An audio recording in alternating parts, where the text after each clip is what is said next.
Hi, this is Dr. Campbell, and I wanted to talk to you today about an article that I was reading where a mother actually has filed a civil rights complaint against teachers in the Lebanon Schools, and she ascertains that there are allegations of racism against her children and other black children as well.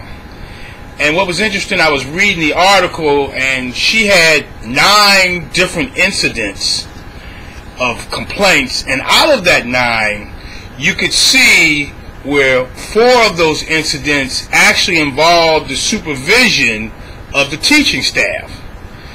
In the first incident, there was a video put on Vine, and it was about a rap battle between 2 students at a sporting event. Now, sporting events are supervised by the staff members.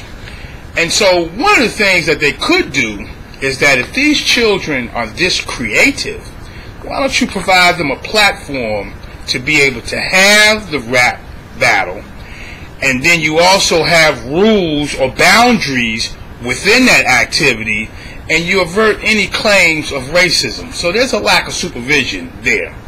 In the second incident, there was a teacher that told one of her children and a couple of other students that there was an incident where there was a sign placed over the water fountain that said "for whites only."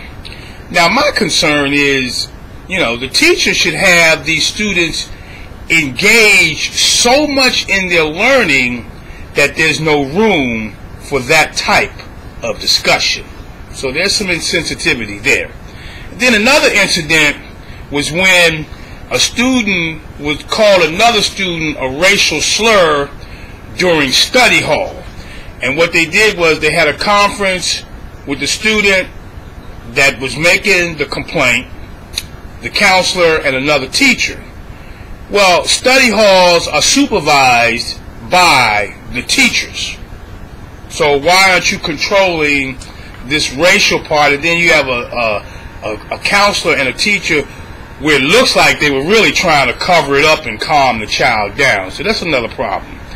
And then also, there were also, in another incident, there were racial slurs being stated in the lunchroom. Now, when you're in the lunchroom, kids are all over the place, and you really can't hear every conversation. But the children made a decision that they wanted to report it.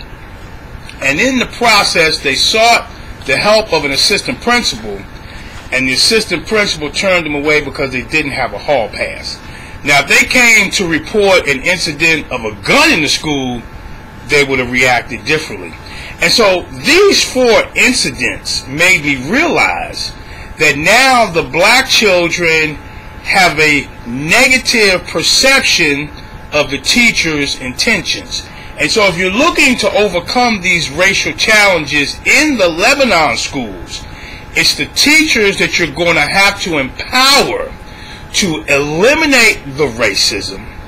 You're going to have to empower them to change the perception that the black students now have of the white teachers, and we accomplish this by promoting positive racial teacher-student classroom relationships. This is Dr. Campbell. You can read about it on my blog at www.positiveracialrelationships.com.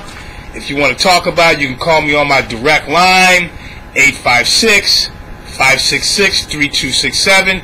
Have a great day, and thank you very much.